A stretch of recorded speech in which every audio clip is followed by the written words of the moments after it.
जब सत्संग पंडाल में दिखे मालिक के अलग अलग रूप।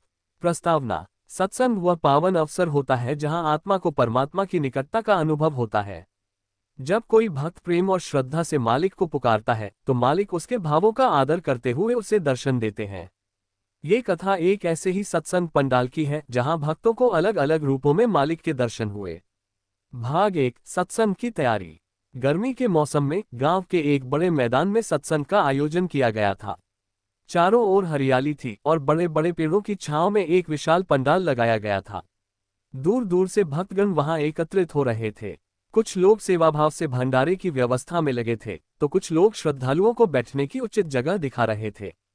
संत जी का आगमन होने वाला था। जैसे ही भजन कीर्तन प्रारंभ हुआ, वातावरण में एक दिव्यता छा गई। भक्तजन भक्ति में लीन होकर भजन गा रहे थे, मालिक बिन मेरा कौन सहारा। भाग 2। मालिक के पहले दर्शन गुरु रूप में। भजन समाप्त होते ही अचानक पंडाल में एक अद्भुत शांति छा गई। संत जी ने अपने प्रवचन की शुरुआत की और कहा, मालिक सर्वत्र हैं। अगर हम प्रेम और श्रद्धा से पुकारें तो वे अवश्य प्रकट होते हैं। उसी समय पंडाल के एक कोने में एक वृद्ध व्यक्ति खड़ा था। उसका मुख तेजस्वी था, आंखों में गहरी शांति और करुणा थी। उन्होंने धीमे धीमे चलते हुए प्रवचन स्थल के पास आकर संत जी को प्रणाम किया और बोले, हे संत जी, मैं कई वर्षों से भटक रहा था, लेकिन आज यहाँ आकर मुझे शांति मिली। संत जी मुस्कुराए और बोले, मालिक जब किसी को बुलाते हैं तो उसके चरण स्वयं यहाँ तक आ जाते हैं। इतना कहते ही वह वृद्ध व्यक्ति एकदम प्रकाश में बदल गया और अंतर्धान हो गया। भक्तों ने महसूस किया कि यह कोई साधारण व्यक्ति नहीं बल्कि स्वयं मालिक का गुरु रूप था जो भक्तों को आशीर्वाद देने आए थे। भाग 3। मालिक का दूसरा रूप योगी रूप में। सत्संग आगे बढ़ रहा था। संत जी आत्मज्ञान की महिमा बता रहे थे। तभी एक युवक पंडाल में आया। उसकी लंबी जटाएं थीं, शरीर पर गेरुआ वस्त्र था और उसने आंखें बंद कर रखी थीं। वह ध्यान की मुद्रा में बैठ गया। संत जी ने भक्तों से कहा, ये देखो, योगी रूप में मालिक स्वयं आए हैं। ये हमें ध्यान और साधना का संदेश देने आए हैं। भक्त उस योगी को देखने लगे। कुछ ही क्षणों में उसके शरीर से प्रकाश निकलने लगा और वह वहीं ध्यानमग्न अवस्था में अंतर्धान हो गया। भक्तों की आंखों से आंसू बहने लगे। उन्हें अनुभव हो रहा था कि सच में मालिक अपने भक्तों के पास अलग अलग रूपों में आते हैं। भाग 4। भक्त वत्सल रूप। संत जी ने फिर एक कथा सुनाई। एक बार एक गरीब भक्त सत्संग में आना चाहता था, लेकिन उसके पास पैसे नहीं थे। फिर भी वह पैदल चलकर कई मील दूर से यहाँ आया। उसी समय सत्संग में एक गरीब आदमी प्रवेश करता है जिसके पैरों में छाले पड़े थे। वह संत जी के चरणों में गिर पड़ा और रोने लगा। संत जी ने कहा, मालिक केवल धन और वैभव से खुश नहीं होते, वे सच्चे प्रेम और भक्ति से प्रसन्न होते हैं।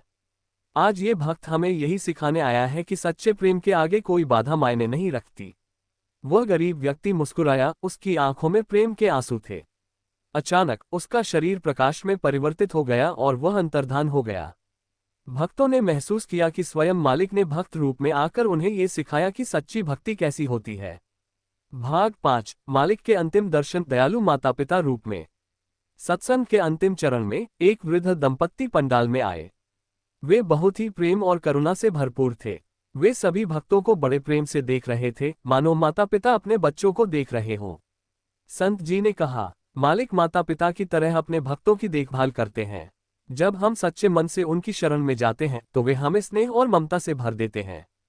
भक्तों ने उनके चरण छुए और जब सिर उठाया तो देखा कि वे दोनों वहां नहीं थे। वे भी प्रकाश में बदल चुके थे और अंतर्धान हो गए थे। उपसंहार। उस दिन पंडाल में सभी ने अनुभव किया कि मालिक अपने भक्तों के पास हमेशा होते हैं, गुरु रूप में, योगी रूप में, भक्त रूप में, माता पिता रूप में। मालिक के दर्शन के लिए किसी विशेष स्थान की आवश्यकता नहीं, बल्कि सच्ची भक्ति और प्रेम चाहिए। भक्तों ने प्रण लिया कि वे अपने जीवन में प्रेम, श्रद्धा और सेवा का मार्ग अपनाएंगे और सदा मालिक की भक्ति में लीन रहेंगे। मालिक जब बुलाते हैं तो उनके रूप अनेक होते हैं, परंतु सत्य एक ही है, प्रेम और भक्ति। शुभ संकल्प। जो भी इस कथा को पढ़े वह ये संकल्प करे कि वह प्रेम, सेवा और भक्ति के मार्ग पर चलेगा, ताकि एक दिन मालिक स्वयं उसे दर्शन दे।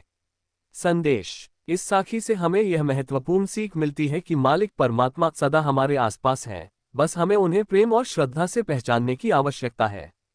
वे कभी गुरु के रूप में मार्गदर्शन देते हैं, कभी योगी के रूप में ध्यान का महत्व समझाते हैं, कभी भक्त बनकर भक्ति का महत्व सिखाते हैं और कभी माता पिता की तरह प्रेम और करुणा बरसाते हैं।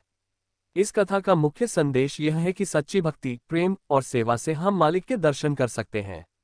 हमें अपनी अंतरात्मा को पवित्र करना चाहिए, अहंकार और लोभ से दूर रहना चाहिए और हर व्यक्ति में मालिक के स्वरूप को देखना चाहिए।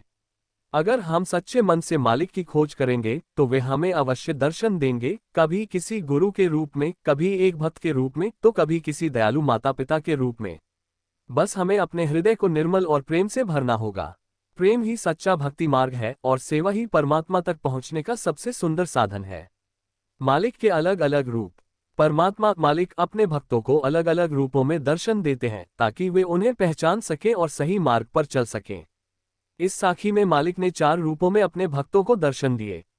गुरु रूप। जब भक्त अज्ञान के अंधकार में होता है तब मालिक गुरु के रूप में आते हैं और उसे ज्ञान का प्रकाश प्रदान करते हैं।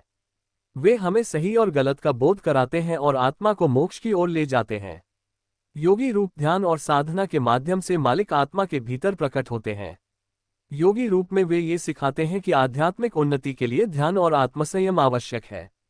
भक्त रूप। जब कोई सच्चे प्रेम से मालिक की भक्ति करता है तो मालिक स्वयं भक्त बनकर आते हैं और हमें सिखाते हैं कि प्रेम और श्रद्धा ही सच्ची भक्ति है। वे हमें दिखाते हैं कि सच्चा भक्त कभी हार नहीं मानता और मालिक के प्रति पूर्ण समर्पण करता है। माता पिता रूप। परमात्मा माता पिता की तरह अपने भक्तों की रक्षा करते हैं, उनका पालन पोषण करते हैं और प्रेम एवं करुणा का अनुभव कराते हैं। जब भी भक्त दुख में होता है तब मालिक उसे अपनी ममता की छाया में शरण देते हैं। निष्कर्ष। मालिक हर रूप में हमारे साथ होते हैं, कभी गुरु, कभी योगी, कभी भक्त और कभी माता पिता बनकर। हमें केवल अपने हृदय को श्रद्धा और प्रेम से भरना है, तब हमें हर जगह मालिक के दर्शन होंगे। हर जीव में मालिक का अंश है, बस उसे पहचानने की दृष्टि होनी चाहिए। विचार। मालिक सर्वव्यापी है। परमात्मा किसी एक स्थान, मूर्ति या स्वरूप तक सीमित नहीं है। वे कण कण में विद्यमान है और हर जीव में उनका अंश है। हमें केवल प्रेम और श्रद्धा से उन्हें अनुभव करने की आवश्यकता है। सच्ची भक्ति अहंकार रहित होती है। मालिक तक पहुंचने का मार्ग प्रेम, सेवा और समर्पण है। अहंकार, लोभ और द्वेष से मुक्त होकर ही हम उन्हें पा सकते हैं। गुरु की कृपा आवश्यक है। जीवन के अंधकार को दूर करने के लिए गुरु का मार्गदर्शन अनिवार्य है। गुरु ही हमें ज्ञान का प्रकाश देते हैं और सच्चे मार्ग पर चलने की प्रेरणा देते हैं। ध्यान और साधना आत्मा को शुद्ध करते हैं। योग और ध्यान हमें मालिक के करीब लाते हैं। बाहरी संसार से हटकर जब हम आत्मचिंतन करते हैं तब हमें परमात्मा की उपस्थिति का अनुभव होता है। सेवा ही सच्चा धर्म है। निस्वार्थ सेवा ही सच्ची भक्ति है। जब हम बिना स्वार्थ के दूसरों की मदद करते हैं तब मालिक हम पर अपनी कृपा बरसाते हैं। हर परिस्थिति में मालिक पर विश्वास रखें। सुख दुख, लाभ हानि, जीवन मरण, हर स्थिति में हमें मालिक पर पूर्ण विश्वास रखना चाहिए। वे हमें कभी अकेला नहीं छोड़ते। निष्कर्ष। मालिक को खोजने के लिए हमें बाहर जाने की आवश्यकता नहीं, बल्कि अपने अंदर झांकने की जरूरत है। प्रेम, श्रद्धा, सेवा और ध्यान के मार्ग पर चलकर हम उनके दिव्य दर्शन प्राप्त कर सकते हैं। जब आंखें प्रेम और भक्ति से भर जाती हैं तब हर ओर मालिक ही मालिक नजर आते हैं।